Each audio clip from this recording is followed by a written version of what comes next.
함께 은혜 나눌 하나님 말씀은 민수기 14장 20절에서 45절까지 말씀, 22절에서 24절까지만 우리가 함께 합독하도록 하겠습니다. 시작. 내 영광과 애굽과 광야에서 행한 내 이적을 보고도 이같이 10번이나 나를 시험하고 내 목소리를 청종하지 아니한 그 사람들은 내가 그들의 조상에서 맹세한 땅을 결단코 보지 못할 것이요 또 나를 멸시하는 사람은 한 사람도 그것을 보지 못하리라. 그러나 내 종 갈렙은 그 마음이 그들과 달라서 나를 온전히 따랐은즉 그가 갔던 땅으로 내가 그를 인도하여 드리리니 그의 자손이 그 땅을 차지하리라. 아멘. 결단코 들어가지 못할 자가 누군가? 결단코 들어가지 못할 자가 누군가라는 제목으로 하나님 말씀 증거하도록 하겠습니다. 지난 시간에 이어지는 오늘 본문은요, 모세의 중보 기도에 대한 하나님의 응답에 대한 내용입니다. 10명의 정탐꾼의 믿음에 입각하지 않은 불신앙의 보고를 듣고 하나님을 원망하며 한 지휘관을 세워서 애굽으로 돌아가자라고 했던 이스라엘 온 회중에게 하나님께서는 진노하시며 이들을 멸하시려고 하셨을 때 모세가 중보 기도를 하죠. 중보 기도를 하게 되는데 그 중보 기도의 목적이 무엇이었습니까? 바로 하나님의 이름을 위하여, 하나님의 영광을 위해서였죠. 하나님의 이름, 하나님의 영광을 위해서 저 백성들을 멸망시키지 말아달라고 이렇게 모세가 기도를 했었잖아요. 그래서 그렇게 용서해달라고 모세가 간구를 하니 하나님께서 그에 대한 응답을 해주시는 것이 오늘 본문의 내용들이라는 것입니다. 자, 그러면 지혜와 계시의 영, 성령의 조명하심을 구하며 본문의 내용을 자세히 살펴보도록 하겠습니다. 본문 20절 보겠습니다. 함께 했습니다. 시작. 여호와께서 이르시되 내가 내 말대로 사노라. 아멘. 자, 보세요. 모세의 중보 기도를 들으신 하나님께서 내가 내 말대로 용서해 주겠다, 사노라, 이렇게 말씀을 하시고 있어요. 근데 이상한 것은요, 분명히 하나님께서 용서를 해 주신다라고 하셨는데 뭔가 좀 찜찜한 게 있다라는 거예요. 이어지는 내용을 봅시다. 본문 21절에서 23절 말씀입니다. 함께 했습니다. 시작.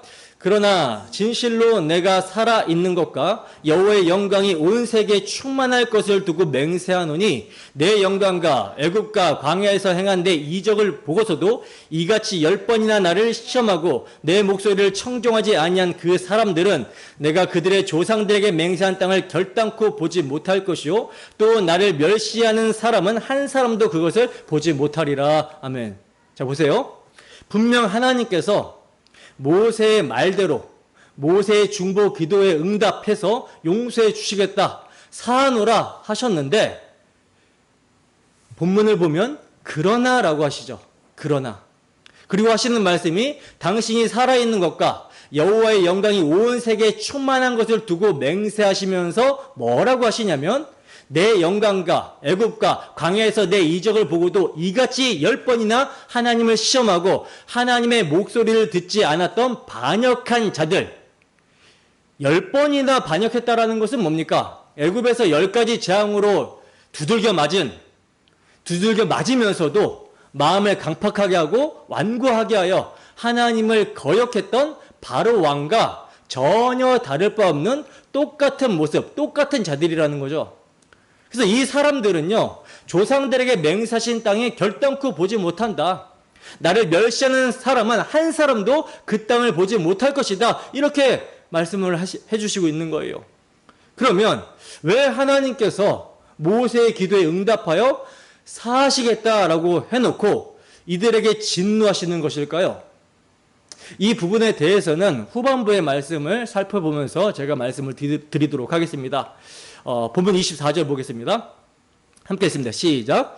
그러나 내 종 갈렙은 그 마음이 그들과 달라서 나를 온전히 따랐은즉 그가 갔던 땅으로 내가 그를 인도하여 드리리니 그의 자손이 그 땅을 차지하리라. 아멘. 자, 보세요. 너희는 보지 못할 것이다. 너희는 못 들어간다. 그러나 내 종 갈렙은 그 마음이 그들과 달라서 나를 온전히 따랐기 때문에 그가 갔던 땅, 즉 정탐했던 약속 땅으로 들어가게 해주시겠다라고 하나님께서는 말씀을 하시고 있어요. 자, 그러면 그가 정탐했던 땅, 갈렙이 정탐했던 땅이 약속의 땅이기는 한데 그 땅의 여러 지역 중에 어디를 주시겠다라고 하신 걸까요? 갈렙이 차지하게 될 땅은요, 그 땅의 이름은 헤브론입니다. 헤브론. 약속의 땅에 이스라엘 백성들이 들어가게 되었을 때 땅을 분배하게 되는데 이때 갈렙이 여호수아에게 그날의 여호와께서 말씀하신 이 산지를 내게 주소서 하고 요청을 해요. 여러분들이 잘 아시는 복음성가, 이 산지를 내게 주소서, 그날에 주께서 말씀하신 이제 내가 주의 이름으로 그 땅을 취하리니 라고 한 이게 이제 이스라엘이 약속의 땅에 들어가서 정복 전쟁을 할 때 갈렙이 여호수아에게 요청한 내용이거든요. 이 내용을 바탕으로 이제 복음성가를 만든 건데, 하나님이 그날에, 즉 이스라엘 백성들이 불평하고 반역하던 그 날에 갈렙 자신에게는 땅을 주시겠다라고 약속을 하셨다라는 겁니다. 그러니 하나님이 약속하신 대로 땅을 달라는 거예요. 이때 갈렙의 나이가 몇 살인지 아십니까? 이미 80세가 훌쩍 넘은 나이였어요. 그런데도 헤브론 산지를 달라고 하면서 아낙 자손, 그 거인족들과 싸우겠다라고 나서고 있는 것입니다. 내게 이 산지를 주시면 하나님이 나와 함께 하실 것이니 내가 능히 그들을 쫓아낼 수 있습니다. 이 믿음으로 요청을 하고 있는 거예요. 그래서 성경은 실제로 헤브론을 갈렙에게 주어 기업을 삼게 하셨다라고 기록합니다. 자, 그렇다면 이제 이런 질문이 생기게 되죠. 왜 하나님께서는 특별히 갈렙만 언급하시고 그에게 헤브론을 주시겠다라고 하신 걸까요? 여호수아도 믿음으로 순종했잖아요. 여호수아도 하나님을 온전히 따랐는데 왜 갈렙만 따로 떼어서 말씀하고 계시냐는 거죠. 자, 여기에는요, 하나님의 놀라운 섭리가 숨겨져 있습니다. 갈렙은 어느 지파 족장이죠? 성경에 어느 지파 족장이라고 기록합니까? 유다 지파예요. 유다 지파. 그렇습니다. 유다 지파 족장이에요. 따라서 갈렙에게 헤브론을 주셨다라는 것은요, 단순히 갈렙 개인에게 땅을 주신 사건이 아니라는 거예요. 그 땅이 유다 지파의 기업으로 연결되도록 하신 것입니다. 근데 여러분, 우리가 잘 아는 것처럼 메시아는 어디에서 나오게 되죠? 유다 지파 족속에서 나오게 되죠. 창세기 49장 10절 봅니다. 함께 했습니다. 시작. 규가 유다를 떠나지 아니하며 통치자의 지팡이가 그 발 사이에서 떠나지 아니하기를 실로가 오시기까지 이르리니 그에게 모든 백성이 복종하리로다. 아멘. 지금 이 말씀은 야곱이 죽기 전에 예언을 하고 있는 말씀이거든요. 여기서 규는 왕권을 의미하는 거고요. 그리고 통치자의 지팡이는 다스림, 건세를 뜻하죠. 근데 그 왕권이, 그 통치권이 다른 지파로 옮겨지지 않고 유다에게서 떠나지 않을 것이다 라고 야곱은 예언을 하고 있어요. 언제까지입니까? 실로가 오시기까지. 여기서 실로는 평강의 왕, 곧 메시아를 가리키는 말이거든요. 그러니까 하나님께서는 유다 지파를 통해 다스리는 자, 참된 통치자 메시아를 보내주시겠다라고 약속을 하고 계시는 거예요. 그리고 그에게 모든 백성이 복종하리로다라고 말씀하고 있는데, 이 말은요, 단순히 이스라엘 백성들 12지파만이 아니라 온 열방이, 모든 민족이 메시아 앞에 무릎을 꿇게 될 것이라고 하는 약속입니다. 나아가 미가서 5장 2절 말씀을 보면요, 미가 선지자는 메시아가 어디서 태어날 것까지도 구체적으로 말씀을 하고 있어요. 예언을 하고 있어요. 베들레헴 에브라다야, 너는 유다 족속 중에 작을지라도 이스라엘을 다스릴 자가 내게로 나올 것이라. 그의 군부는 상구의 영원에 있느니라.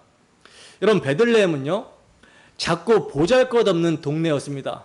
그러나 하나님께서는 바로 이곳을 택하셔서 이스라엘을 다스릴 자, 참된 왕을 보내시겠다라고 하시는 거예요. 그분의 근본은 어디부터라고 합니까? 상고에, 영원에 라고 말씀하시죠. 다시 말하면 이 땅에서 갑자기 생겨나신 분이 아니라는 거예요. 영원 전부터 계셨던 하나님의 아들이 하늘 보좌를 떠나 베들레헴에 인간의 몸을 입고 오신다라고 하는 예언입니다. 근데 중요한 건 이거예요. 그 베들레헴이 어디에 속하여 있는가? 바로 갈렙이 기업으로 받은 헤브론 땅 안에 속했다라는 거죠. 그러니까 하나님께서 갈렙에게 헤브론을 기업으로 주시겠다라고 말씀하신 것은요, 단순히 갈렙 개인의 믿음을 칭찬하기 위한 것이 아니라 그 너머를 바라보고 계시는 거예요. 바로 유다 지파를 통해 오실 메시아, 베들레헴에서 나실 구원자를 미리 계시하고 있는 것입니다. 그러니까 성경은 언제나 사건 넘어 인물을 넘어 그리스도를 증거하고 있는 거예요. 헤브론을 갈렙에게 주셨다라는 것은요, 결국 우리 주 예수 그리스도의 오심을 보여주신 하나님의 구속사적 계시라는 겁니다. 따라서 그 자손이 그 땅을 차지하리라, 이 말씀은 단순히 갈렙의 후손만을 가리키는 것이 아니라 바로 유다 지파를 통해 오실 그리스도의 계보와 연결된 약속이라는 거예요. 여러분, 이스라엘 백성들은요, 언약 백성입니다. 언약 백성. 하나님이 그들에게 가나안 땅을 주시겠다라고 약속하신 것은 단순히 그들이 그 땅에 들어가서 편안하게 잘 살고 잘 먹고 잘 살게 해주려고 하신 것이 아니라 당신이 언약하신 메시아를 보내주시기 위해서 그 메시아가 태어날 땅을 주시겠다라고 하신 거예요. 그래서 그 메시아가 탄생하실 땅을 주시려고 갈렙에게 헤브론 땅을 차지하게 하신 거라는 거죠. 그러니까 갈렙의 믿음이 남보다 특별히 대단해서가 아니라 하나님의 강건적인 은혜가 그를 붙드신 것입니다. 하나님이 갈렙에게 믿음을 발생시키시고 그 믿음으로 약속의 땅을 취하게 하신 거라는 거죠. 그래서 결국 메시아께서 탄생하신 베들레헴도 헤브론 땅이고, 십자가에서 메시아가 죽으시고 부활하시고 승천하신 이 예루살렘도 바로 이 헤브론 지역 안에 있는 도시라는 거예요. 그러므로 땅 분배를 말씀하실 때 여호수아도 분명히 하나님을 온전히 따랐지만 여호수아는 언급하지 않고 갈렙만 언급하신 이유가 분명해지는 것이죠. 그것은 갈렙을 통해 계시하려고 하시는 더 큰 하나님의 뜻이 있었기 때문이라는 거예요. 바로 유다 지파의 메시아가 오셔서 헤브론 땅, 곧 베들레헴과 예루살렘을 중심으로 언약을 성취할 것이라고 하시는 계시였던 것입니다. 우리는 이런 식의 성경 해석의 원리, 즉 똑같이 함께 했는데 오직 한 사람만 언급되는 방식을 창세기에서도 볼 수가 있는데요. 여러분, 노아 홍수 이후에 노아가 포도주를 마시고 술에 취해 벌거벗고 있었을 때, 이때를 여러분 기억하십니까? 그때 함이 그 모습을 보고 어떻게 하죠? 그 형제들을 불러다 놓고 아버지를 모욕하죠. 놀리며 조롱했잖아요. 그러나 셈과 야벳은 어떻게 합니까? 그 모습을 보고 아버지의 하체를 보지 않고 뒷걸음질 쳐서 덮어드렸어요. 그러니까 셈과 야벳 똑같이 덮어드렸습니다. 근데 노아가 잠에서 깨어난 후에 뭐라고 찬송하면서 예언합니까? 셈의 하나님 여호와를 찬송할지로다 합니다. 왜 야벳은 언급하지 않고 셈만 말했을까요?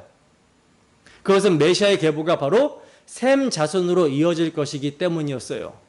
마찬가지입니다. 갈렙과 여호수아가 둘 다 온전히 믿음으로 여호와 하나님을 따랐음에도 불구하고 갈렙만 언급되는 이유는요, 바로 여기에 있다라는 거죠.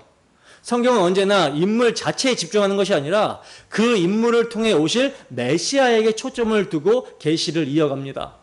그렇기 때문에 우리는 무엇보다도 먼저 하나님이 약속대로 보내주시겠다라고 하신 메시아를 발견해야 되는 거예요.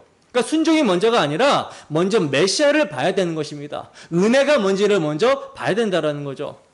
그리고 그 메시아 안에서 하나님이 우리를 얼마나 사랑하셨는지, 얼마나 하나님이 신실하신지 이것을 깨닫게 되었을 때 그 사랑 때문에, 그 신실함 때문에 말씀에 순종하고 싶은 마음이 생기게 되는 거예요.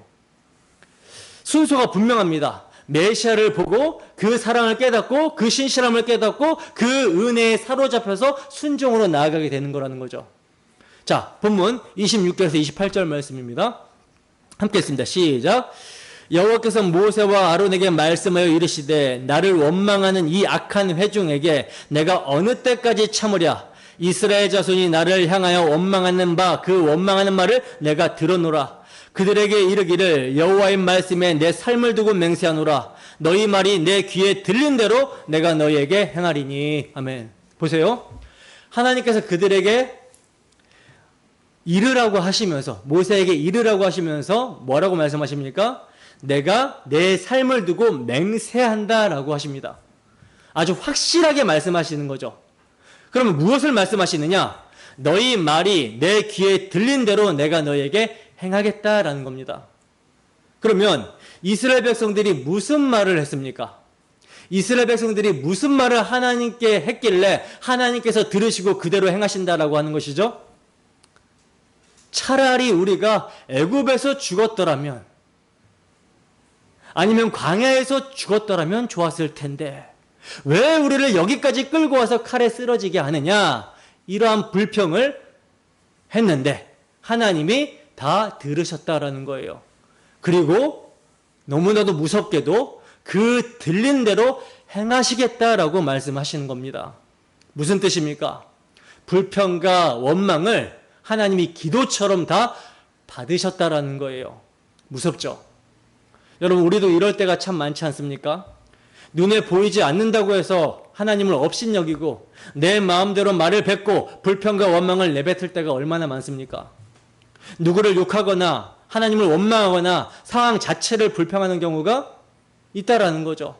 근데 그 상황들은 다 어떤 상황들이에요? 세상에는 우연이 없습니다. 다 하나님의 선하신 섭리 안에서 허락된 거라는 거죠. 그런 것인데도 불구하고 우리가 그것을 보지 못하고 뭐 하는 거예요? 입술로 범죄를 하는 겁니다. 그러나 문제는 뭐냐? 하나님은 그 모든 말을 다 듣고 계신다라는 사실을 알아야 된다라는 거죠.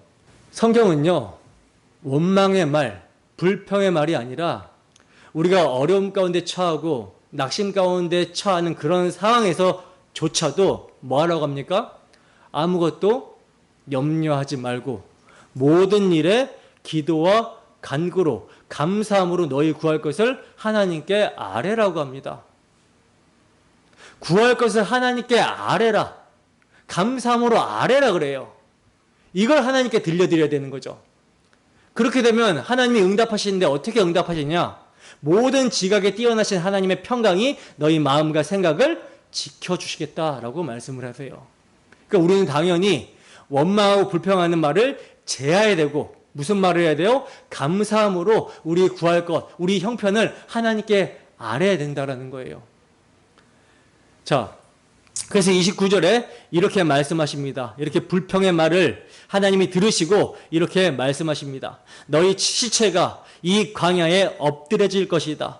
너희 중에서 20세 이상으로 계수된 자, 곧 나를 원망한 자 전부가 들어가지 못하리라. 왜 굳이 20세 이상이라고 말씀을 하셨을까요? 우리가 앞서 살펴본 대로 20세 이상은요, 단순한 일반인이 아니라 군대로 부름을 받은 자들이에요. 군대로. 군인이면 싸워야 되는 것이죠. 근데 무엇으로 싸웁니까? 지휘관의 명령에 따라 싸우는 거예요. 근데 이들이 지금 어떻게 했어요? 뭐라고 하면서 불평했어요? 지휘관이신 하나님께 불평하면서 이렇게 말했죠.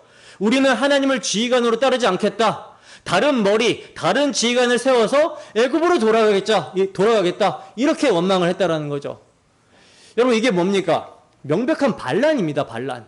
군법으로 따지면 직결처형, 곧 사형감이라는 거예요. 전시 상황에서 상관의 명령을 거역하거나 반란을 일으키면 바로 총살입니다. 근데 이들이 바로 그런 반란을 저지른 거라는 거죠. 근데 더 충격적인 것은 뭔지 아십니까? 자기들이 반란을 일으키고 반란군이면서 정작 누구를 반란군으로 몰아버리냐면 여호수아와 갈렙, 믿음의 보고를 한 여호수아와 갈렙을 반란군으로 몰아 돌로 쳐서 죽이려고 했다라는 거예요. 여러분, 얼마나 악합니까? 자신들이 처형당에 마땅한 자리에 있으면서도 오히려 하나님의 충성된 종들을 죽이려고 했다라는 거예요. 이것이 여러분, 하나님을 반역하는 1세대의 실체였다는 거라는 거죠. 그렇다면 왜 1세대가 약속의 땅에 들어가지 못했는지가 분명해집니다. 히브리서 3장 18절에서 19절 말씀입니다. 함께 했습니다. 시작.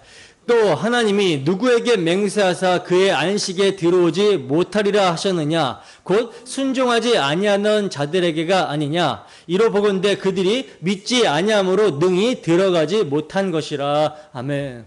보세요. 왜 1세대가 약속의 땅에 들어가지 못했는지. 약속의 땅은 하나님 나라예요. 하나님이 주시겠다라고 하는 기업입니다. 그러니까 천국에 들어가지 못했다라는 거예요.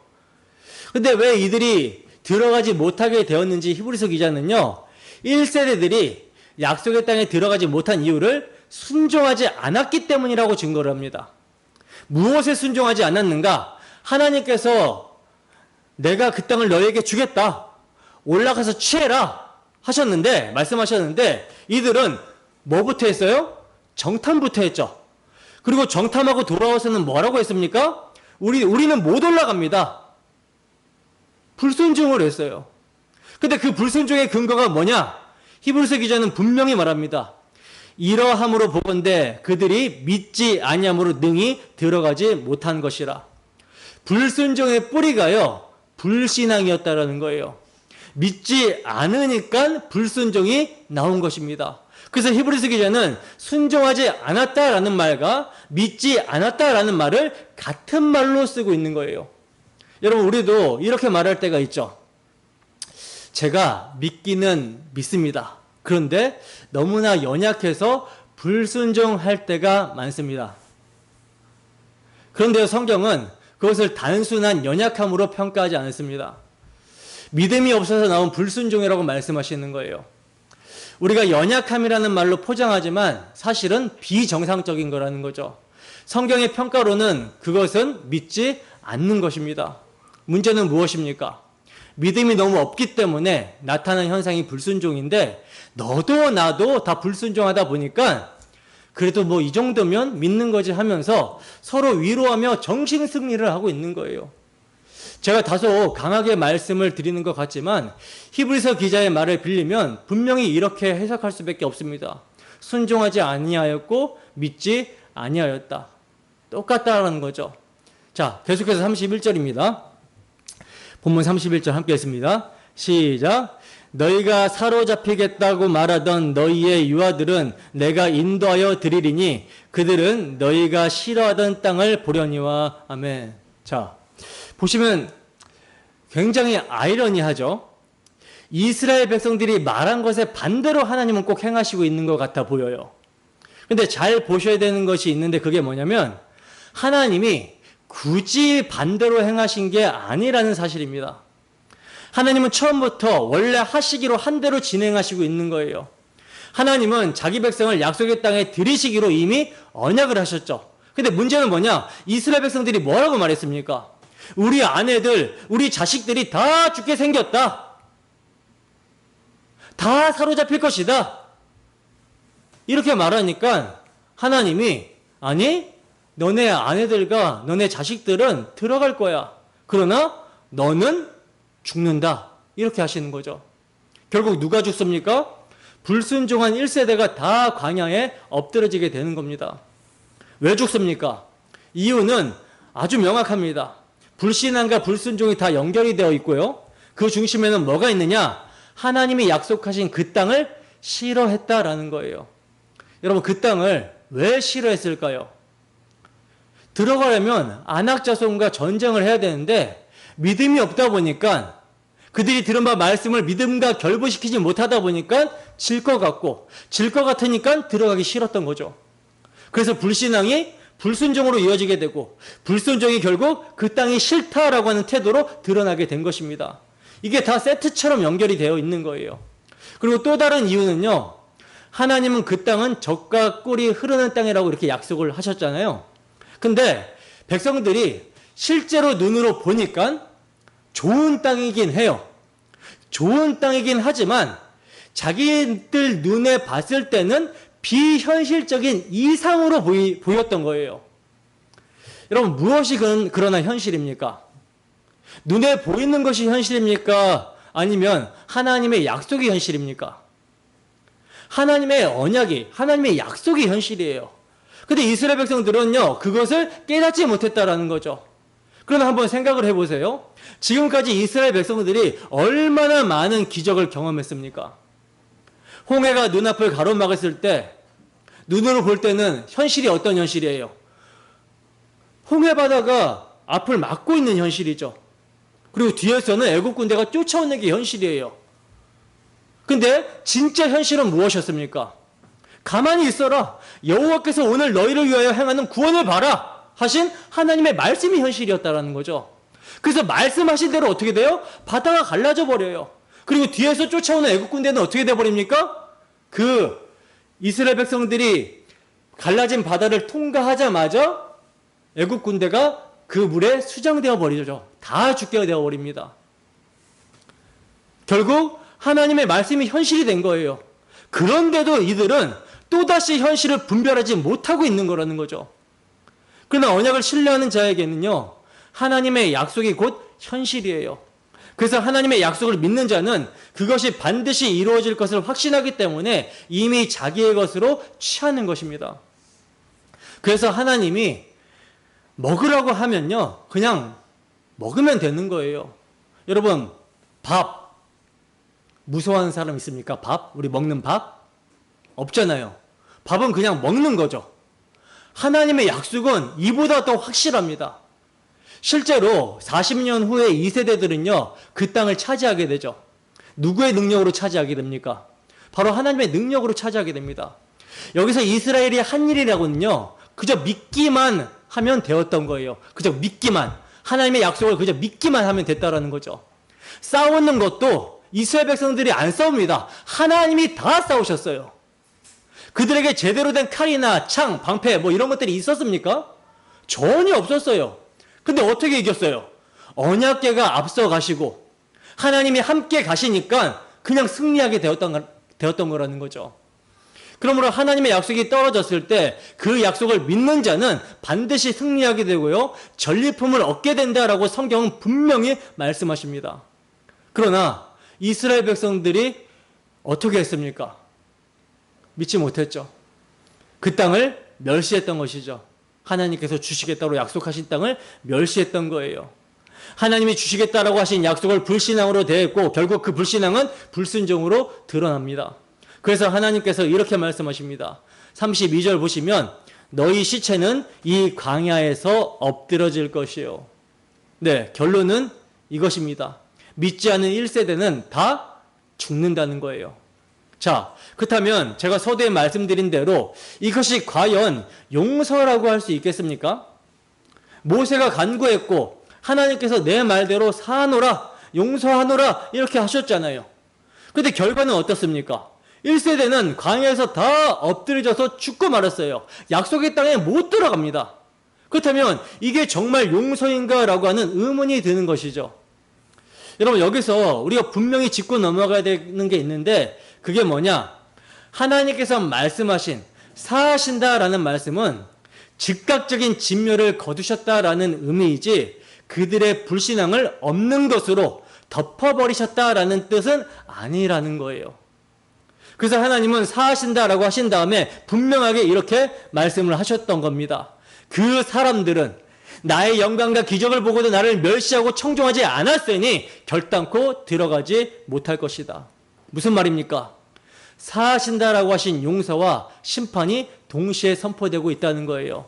즉 공동체는 보존이 되었지만 불신앙에 떨어진 세대는 심판하시겠다라는 것입니다. 그렇다면 이거 모순 아닙니까? 아니죠. 하나님의 약속은 여전히 성취가 됩니다. 하나님은요, 이스라엘 민족에게 약속하셨지 불신앙에 떨어진 개개인 모두에게 조건 없이 약속하신 것이 아니라는 거예요. 그래서 40년 뒤 여호수아와 갈렙을 따라 2세대는요, 약속의 땅 가나안에 들어가게 되었던 것입니다. 그러면 1세대들은 왜 못 들어가게 된 것입니까? 신약의 히브리서 기자는 이렇게 증거하죠. 그들이 믿지 아니함으로 능히 들어가지 못한 것이라. 그러니까 들어가지 못한 것은 징계가 아니라 불신앙에 대한 언약적 심판입니다.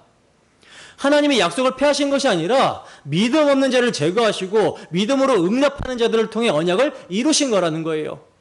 자, 그리고 여기서 또 중요한 것은요, 믿음으로 여호수아와 갈렙과 함께 들어간 2세대들도요. 그들이 1세대들보다 뭔가 더 낫거나 스스로 믿음을 만들어냈기 때문에 들어간 것이 아니라는 사실입니다. 하나님께서 언약을 이루시기 위해서, 당신이 약속하신 바를 신실하게 이루시기 위해서 남은 자를 보존하여 두셨고 그들의 믿음을 붙들어 주셨기 때문에 들어갈 수 있었다는 거죠. 그러므로 모든 영광은 누구에게 있어요? 하나님께 있는 거예요. 여러분, 사도 바울은요, 오늘 본문의 이 사건을 깊이 묵상하면서 정말 큰 고심을 했습니다. 아니, 분명히 하나님은 자기 백성을 버리시지 않으신다라고 말씀을 하셨잖아요. 근데 광야에서 1세대 이스라엘은 다 엎드려져 죽었어요. 약속의 땅에 못 들어갑니다. 그리고 바울 사도 자신도 자기 시대의 복음을 전했을 때 이스라엘 백성들 대부분이, 유대인들 대부분이 믿지를 않았어요. 그러니 사도가 고민을 하게 된 것이죠. 분명 하나님은 자기 백성을 버리시지 않으신다고 하셨는데 지금 이 모습은 도대체 무엇인가? 그렇다면 하나님의 약속은 헛된 것인가? 하나님의 언약을 깨트린 것인가? 이런 고뇌 속에서 사도가 답을 얻고 기록한 것이 로마서 9장입니다.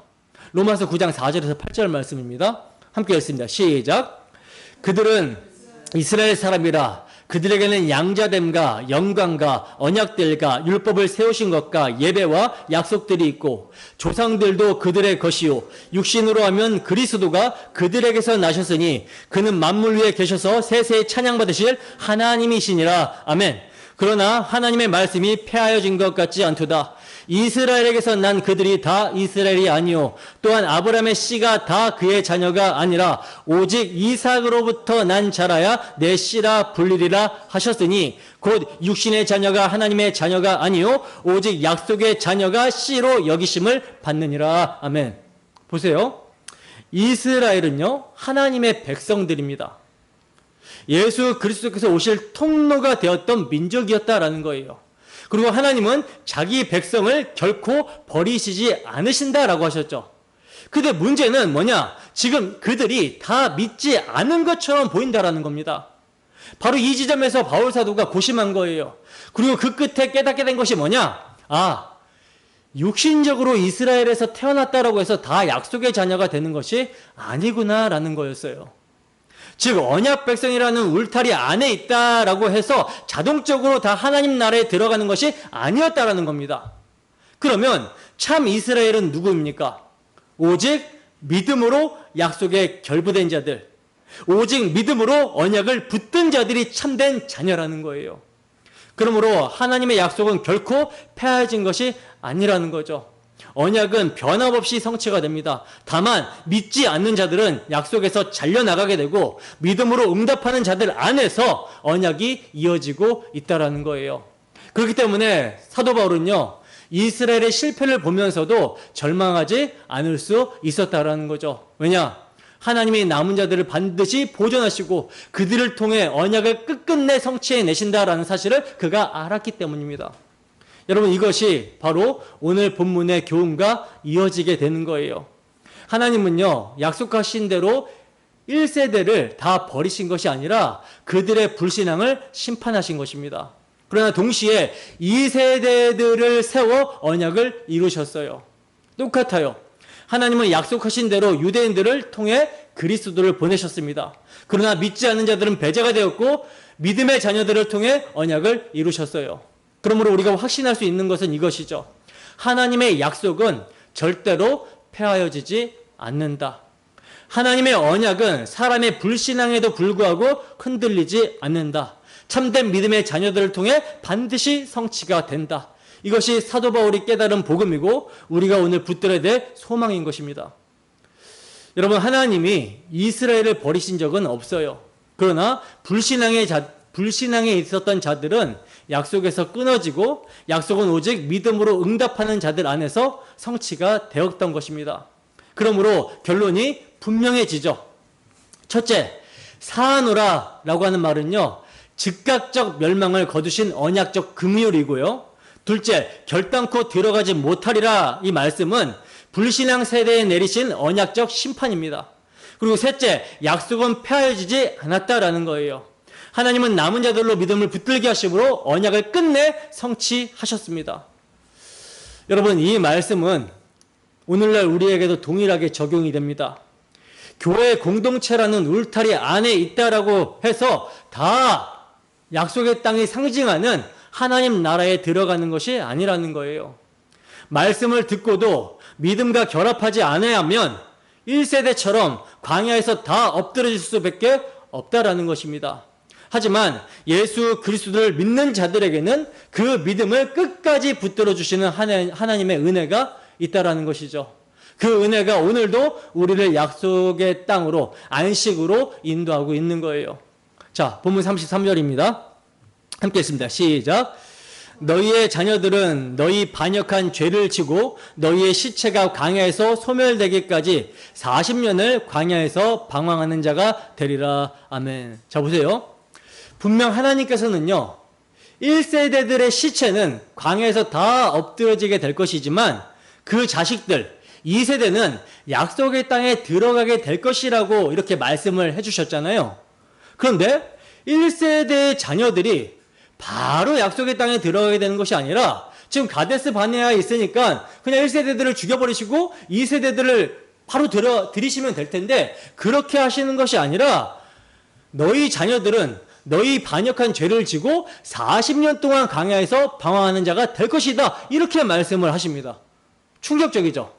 근데 여러분, 이 말씀이 부모의 죄를 자녀가 대신 짊어지게 된다라고 하는 뜻은 아니라는 거예요. 에스겔서에 보면요, 하나님께서는 아들은 아버지의 죄악을 담당하지 아니할 것이요 아버지도 아들의 죄악을 담당하지 아니하리라 이렇게 말씀을 하시고 있어요. 그러나 자식은 부모의 영향을 안 받을 수가 없죠. 자식은 부모의 영향을 받습니다.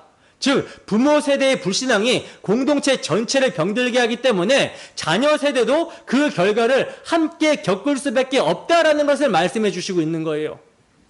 여기서 우리는요, 신앙이 결코 개인 차원으로 머물지 않는다라는 사실을 배우게 되죠. 이스라엘 백성들이 하나님을 원망하고 불신앙으로 무너졌을 때 그 결과는 온 공동체, 자식들에게까지도 파급되어 버렸어요. 가정도 마찬가지입니다. 한 세대의 믿음 없음은요, 하나님 나라를 향해 가는 다음 세대의 삶에 깊은 상처와 지연을 남기게 된다라는 거예요. 교회도 마찬가지죠. 영적 지도자들이 믿음으로 서지 못하면 교회 공동체 전체가 그 결과를 감당하게 됩니다. 그래서 우리는 우리 자녀 세대에게 무엇을 물려주고 있는지를 날마다 돌아봐야 되는 거예요. 우리는 불신앙을 물려주고 있습니까? 아니면 믿음의 유산을 물려주고 있습니까? 믿음의 유산을 물려주는 자가 되기를 소원합니다. 자, 그리고 이 말씀 속에서는요, 징계만이 아니라 하나님의 약속도 함께 담겨 있는 것을 우리가 보게 되죠. 비록 이 세대들이 광야에서 방황해야 했지만 하나님은 그 자녀들을 보존하시고 약속의 땅으로 인도하시겠다라고 말씀을 하시고 있어요. 이게 바로 하나님의 언약적 신실하심입니다. 본문 34절입니다. 함께 했습니다. 시작. 너희는 그 땅을 정탐한 날 수인 40일의 하루를 1년으로 쳐서 그 40년간 너희의 죄악을 담당할지니 너희는 그제서야 내가 싫어하면 어떻게 되는지를 알리라 하셨다 하라. 아멘. 자, 보세요.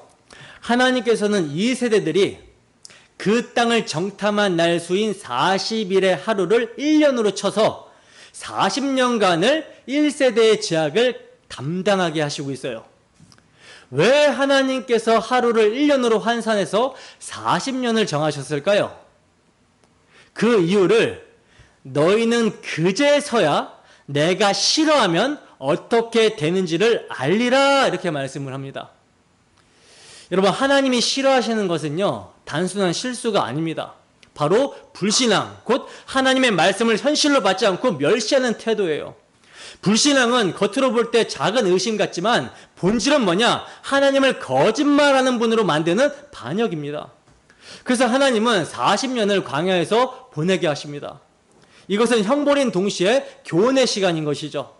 불신앙이 얼마나 무서운지, 얼마나 무서운 죄인지, 얼마나 파괴적인 결과를 가져오는지 아주 뼈저리게 알게 하신 거예요. 그러므로 여기서 우리는 두 가지를 깊이 성찰하게 되죠. 첫째, 불신앙은 공동체를 무너뜨린다라는 사실입니다. 내 개인의 불평과 원망이 사실은 가정을 흔들고 교회를 흔들 수 있다는 것을 알아야 되는 거예요. 부모의 세대가 말씀을 멸시하고 불신앙으로 살면 그 고통을 자녀 세대가 고스란히 겪게 됩니다.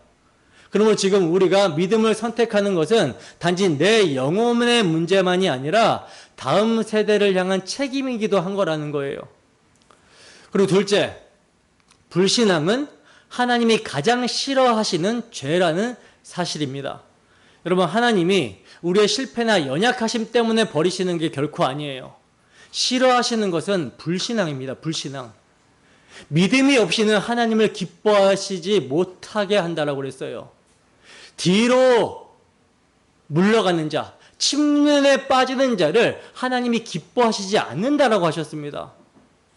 우리가 성도의 삶을 살아가면서 현실의 거대한 장벽 앞에 서게 될 때 원망과 불평으로 반응할 것인가, 아니면 믿음으로 하나님의 약속을 붙들 것인가, 바로 거기서 하나님 나라의 길이 결정된다라는 거, 이것을 명심하시기 바랍니다. 본문 35절입니다. 함께 읽습니다. 시작. 나 여호와가 말하였거니와 모여 나를 거역하는 이 악한 온 회중에게 내가 반드시 이같이 행하리니 그들이 이 광야에서 소멸되어 거기서 죽으리라. 아멘. 여러분, 하나님의 이 말씀은 단순한 경고 차원이 아니죠. 언약의 하나님께서 친히 맹세하신 판결입니다. 하나님의 말씀은 공허한 위협이 아니라 반드시 현실 속에서 성취되는 언약적 선언이라는 거예요. 무섭습니다. 성경은 분명히 말합니다. 하나님은 사람이 아니시니 거짓말을 하지 아니하시고 인생이 아니시니 후회가 없으시도다. 어찌 그 말씀하신 바를 행하지 않으시며 하신 말씀을 실행치 않으리랴. 또한 사도 바울은 사람은 다 거짓되되 오직 하나님은 참되시도다라고 증거를 했어요. 그러니까 하나님은 결코 당신이 하신 말씀을 번복하지 않으십니다. 이것이 바로 언약의 하나님, 신실하신 하나님의 속성이에요. 근데 이 심판의 말씀이 단순히 여러분 두려움만 주려고 하시는 것이 아니죠. 불신앙이 얼마나 무섭고 하나님의 말씀을 멸시하는 것이 얼마나 큰 죄인지를 깨닫게 하시려는 언약적 교훈입니다. 여러분, 우리 신앙의 삶에서 가장 위험한 건요, 실패를 하거나 연약함이나 이런 것이 아니라 하나님의 말씀을 가볍게 여기고 끝내 불신앙으로 굳어지는 마음이에요. 이 불신앙의 결과가 어떠한지 이어지는 말씀을 봅니다. 본문 36절에서 37절 말씀입니다. 함께 읽습니다. 시작. 모세의 보냄을 받고 땅을 정탐하고 돌아와서 그 땅을 악평하여 온 회중이 모세를 원망하게 한 사람, 곧 그 땅에 대하여 악평한 자들은 여호와 앞에서 재앙으로 죽었고. 아멘. 보세요. 정탐 후 악평을 퍼뜨려 공동체 전체를 불신앙으로 선동했던 10명의 정탐꾼, 이들이 어떻게 되었다라고 그러죠? 여호와 앞에서 즉각적으로 재앙을 당해 죽임을 당했다라고 합니다. 여러분, 이것은요, 언약을 멸시한 지도자들에게 대한 하나님의 신속한 심판이었어요. 이것은 단순히 그들의 개인적 불신앙 때문만이 아닙니다. 그들이 이스라엘 공동체 안에서 지도자의 자리에 있었기 때문이라는 거예요. 정탐꾼은요, 단순한 개인이 아니라 공동체를 대표해서 선택된 자들이었어요. 근데 이들이 전한 보고는 하나님의 약속을 믿음으로 해석한 것이 아니라 불신앙을 전염시킨 말이었습니다. 결국 온 회중이 하나님을 원망하게 되었고 불신앙 가운데 심판을 자처하게 되어버렸어요. 끔찍하죠. 여러분, 이것이 바로 지도자가 잘못 가르쳤을 때 나타나게 되는 무서운 현상입니다. 혼자만 망하는 것이 아니라 다 같이 망하게 되는 거예요. 예를 들어서요, 코로나 사태를 한번 생각해 봅시다. 정부의 마녀 사냥으로 많은 교회의 모임이 제약을 받았던 그때 어떤 정신 나간 자유주의 목사들이 예수님께서 사마리아 여인에게 하신 말씀, 이 산에서도 말고 예루살렘에서도 말고 너희가 아버지께 예배할 때가 오나니 라고 하는 이 성경 구절을요, 문맥과 상관없이 끌어다가 해석하고 적용해서 온라인으로 송출되는 방송을 보는 것도 예배라고 가르쳐 버렸어요. 수많은 사람들이 거기에 미혹이 되었죠. 근데 원래 이 말씀은 그런 뜻이 전혀 아니거든요. 예수님은 당시 예루살렘 성전 중심의 예배 체제가 마침내 그 실체이신 예수 그리스도의 십자가 대속으로 성취가 된다라는 것을 말씀하신 겁니다. 그러니까 예수님은 참 성전으로 오셨잖아요. 그 주님이 십자가의 단번에 드려진 대속 제사로 하나님께 나아가는 길을 열어주시게 되면, 그리하여 약속하신 성령이 임하게 될 때 그 성령께서 성도들을 그리스도의 몸으로 지체로 연결하여 그리스도 안에서 성전이 되게 하시고 그리스도의 십자가 대속의 피의 공로를 믿음으로 예배하게 하신다라는 말씀입니다. 이게 영과 진리로 예배하게 되는 때가 온다라는 그런 뜻이에요. 그렇게 되면 이제 예루살렘도 아니고 사마리아도 아니라 성령 안에서 그리스도의 지체가 된 자들이 성전이 되어 하나님을 예배하게 된다라는 말씀이에요. 성령 안에서 그리스도의 피를 믿음으로 모인 교회가 하나님의 성전이 된다라는 것을 말씀하고 계신 거라는 거죠. 그러므로 영과 진리로 예배한다라는 것은요, 각자 제멋대로 편한 방식으로 예배할 수 있다라는 말씀이 아니라 성령 안에서 그리스도의 몸된 교회가 함께 모여 그리스도의 십자가 공로를 힘입어 하나님을 예배하는 것을 뜻하는 선언이었습니다. 예수님의 말씀은 교회 공동체로의 모임을 폐한 것이 아니라 오히려 참 성전 대신 예수 그리스도 안에서 교회가 세워지고 성령의 역사 안에서 드려질 참된 예배를 바라보며 미리 선포하셨던 거라는 거죠. 근데 이런 교회론을 전혀 고려하지 않고 자유주의적 사고에 물든 목사들이 이 말씀을 붙들고, 그러니 온라인 송출도 예배다, 화면 앞에서 각자 편안히 드려도 동일하다라고 가르치다 보니 그 결과 오늘날 어떻게 되어버렸습니까? 예배가 아닌 것을 예배라고 주장하고 있어요. 예배라고 포장하고 있어요. 정신이 나가버렸습니다, 완전히. 성도들은요, 실제로 하나님이 임재하시는 교회로의 모임의 예배, 언약 백성들의 모임을 가볍게 여기게 되어버리고 만 거예요. 처음에는 불가피한 상황이라고 생각하고 합리화했을지 몰라도 이제는 굳이 교회로 모여서 예배를 드려야 되나? 화면 앞에서 드리면 되지라고 하는 방종이 주장되어 버렸고요. 정말 상상하기도 끔찍한 하나님 앞에서의 불경건한 범죄가 자행하게 된 것입니다. 제가 이것만 생각하면 마음이 무너져요. 수많은 성도들이 말씀과 성례, 성도의 교제, 훈련의 은혜에서 멀어지게 되었고 회중의 모임 가운데 역사하는 성령의 역사를 경험하지 못하게 되니까 마치 불신자와 방불한 모습이 되어버렸고요. 결국 배도로 향하는 길로 가게 만들어버렸어요. 여러분, 이것이 지도자의 잘못된 가르침이 얼마나 무서운 파장을 낳는지를 보여주는 구체적인 예입니다. 말씀을 성경 전체의 구속사적인 맥락과 본문 안에서의 문맥을 보지 못하고 자기 멋대로 사사로이 인용해버릴 때 교회의 본질을 무너뜨리는 방향으로 가르치게 되고 그 피해는 고스란히 성도들에게 돌아가게 됩니다. 잘못된 신학은 결국 잘못된 삶을 낳게 되고 성도들을 실족시키는 결과를 가져오게 된다는 거예요. 겉면도 마찬가지죠. 교회 안에서 함부로 겉면하면 안 됩니다. 그 겉면은 성경적이어야 되는 거예요. 그래서 야고보 사도는 이렇게 경고한 것입니다. 내 형제들아, 너희는 선생된 우리가 더 큰 심판을 받을 줄 알고 선생이 많이 되지 말라. 무서운 말씀 아닙니까? 이 말씀은 단순히 교사 직분을 맡지 말라는 의미가 아니에요. 말씀을 가르치는 자, 앞에서 이끄는 자, 그 말과 삶으로 공동체 전체에 영향을 미치기 때문에 하나님 앞에서 더 엄중한 책임을 진다라는 그런 뜻입니다. 민수기 14장에서 열 정탐꾼이 받은 심판이 바로 그 원리의 실예입니다.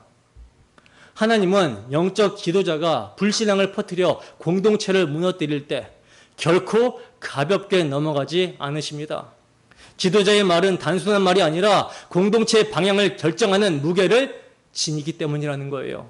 그러므로 오늘날 교회의 지도자들, 가정의 부모들, 교회 안에서 영향력을 끼치는 직분자들 모두 이 말씀 앞에서 두려움으로 서야 되는 것입니다.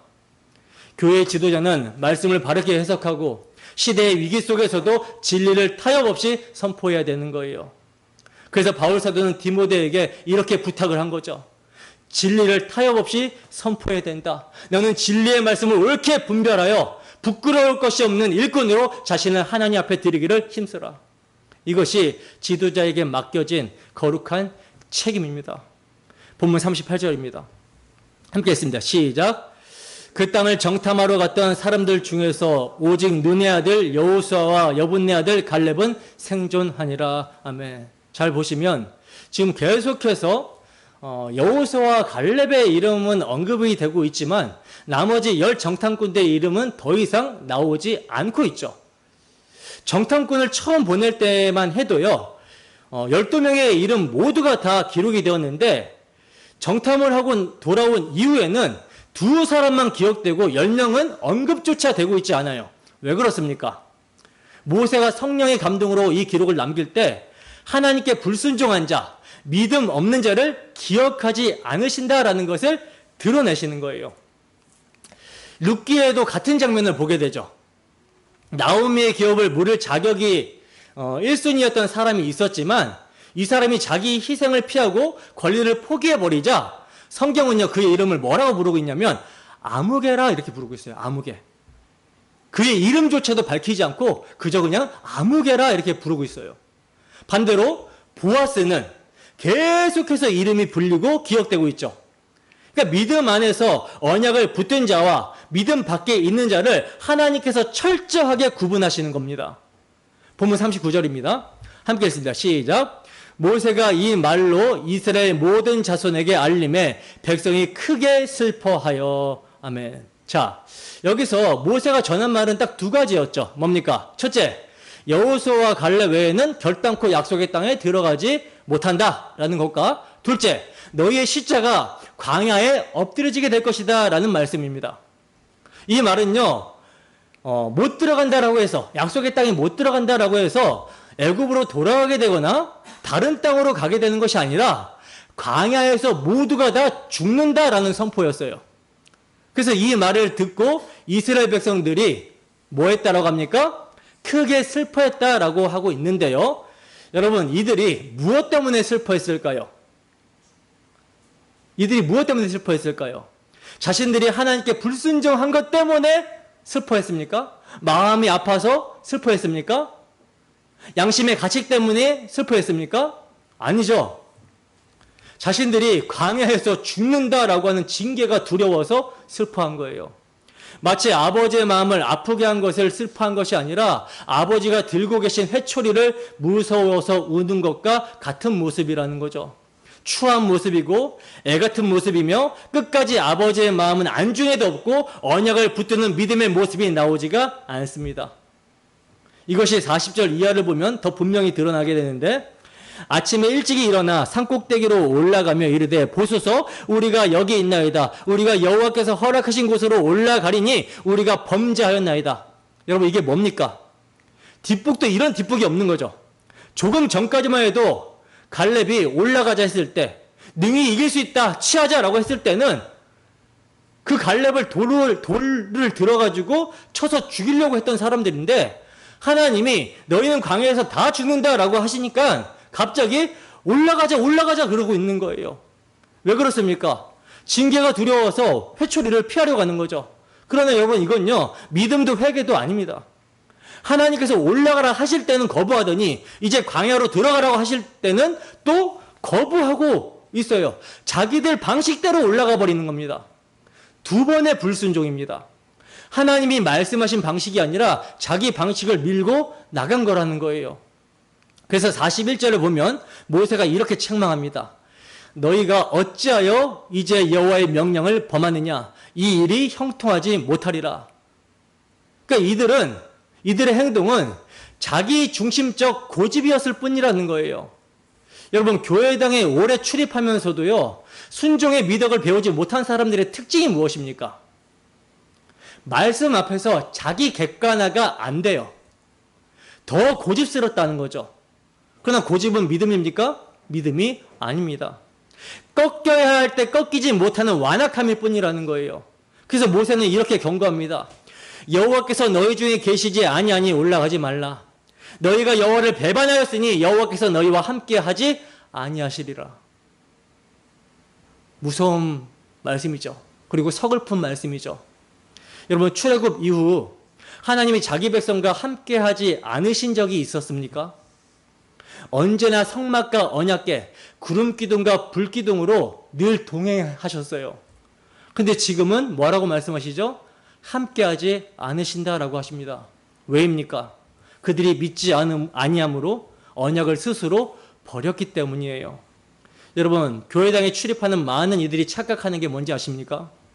하나님의 말씀, 복음을 믿지도 않고 순종하지도 않으면서 하나님이 나와 함께 하신다라고 착각하고 있는 겁니다.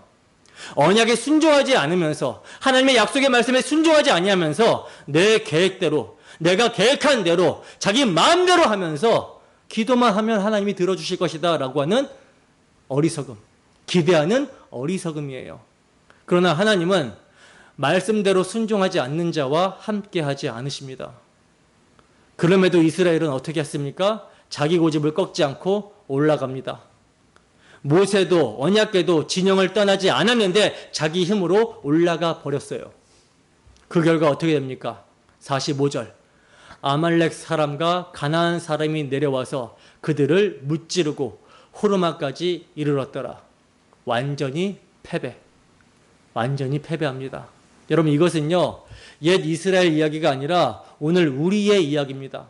하나님의 말씀에 순종하지 않고 자기 법을 세워놓고 믿음인 것처럼 포장하는 모습이 우리에게는 없습니까? 그러나 오늘 본문은 그것은 믿음이 아니라 고집이고 기만이고 하나님을 멸시하는 태도라고 경고합니다. 시편 78편에서 시편 기자는요, 광야의 이스라엘 백성들의 모습을 이렇게 증거하고 있어요. 그들이 입으로는 그에게 아첨하며 자기 혀로는 거짓을 말하였으니 이는 하나님께 향하는 그들의 마음이 정함이 없으며 그의 언약에 성실하지 아니하였음이로다. 여러분, 마음이 하나님께 고정되지 않으면 갈대아와 같아서 바람 부는 대로 흔들릴 수밖에 없어요. 조금 전까지는 돌로 치려고 하다가, 돌을 들어 치려고 하다가도 징계가 두려우면 금세 올라가자고 하고, 또 상황이 바뀌면 금세 돌아가자라고 하는 것입니다. 확정되지 않은 영혼은 늘 방황할 수밖에 없습니다. 이렇게 지독한 이스라엘은 곧 우리의 지독한 모습을 보여줍니다. 이러한 우리를 위해서 갈렙에게 헤브론 땅을 주시고 메시아를 그 땅 가운데 보내시고 우리의 죄를 위하여 그 땅에서 죽임당하게 허락하신 하나님의 사랑이 얼마나 크십니까? 그런데도 아직까지 그리스도를 머리로 붙들지 않고 한 지휘관을 세워서 돌아가자라고 하고 있지는 않습니까? 내 방식, 내 법, 이것은 십자가에 못 박혔다라는 사실을 여러분 우리는 기억해야 됩니다. 내 방식, 내 법은요 없어요. 머리가 그리스도이기 때문에 그렇습니다. 이 시간 성령께서 이스라엘 백성들과 같이 믿지 않고 순종치 않는 완악하고 완고한 우리의 마음을 직면하게 해주시기를 소원합니다. 나아가 그럼에도 불구하고 이러한 자를 위하여 자기 언약에 신실하신 긍휼이 풍성한 하나님이 어떠한 사랑을 베풀어 주셨는지 그리스도의 십자가가 밝히 보여지기를 소원합니다. 그리하여 1세대와 같은 옛사람은 그리스도와 함께 십자가에 못 박혔다 여기고 하나님의 신실하신 은혜로 약속의 땅에 들어간 2세대와 같이 그리스도와 함께 새 생명 가운데 하나님에 대하여 산 자로서 천성을 향하여 광야 인생을 지나는 동안 이미 그리스도와 함께 못 박힌 옛사람과 그 소욕을 부인하며 사랑으로 역사하는 믿음으로 복음에 합당하게 살아가는 우리 모두가 되시기를 주님의 이름으로 축원합니다. 우리의 죄를 사하시고 언약을 이루실 하나님을 찬양합니다. 기도하겠습니다.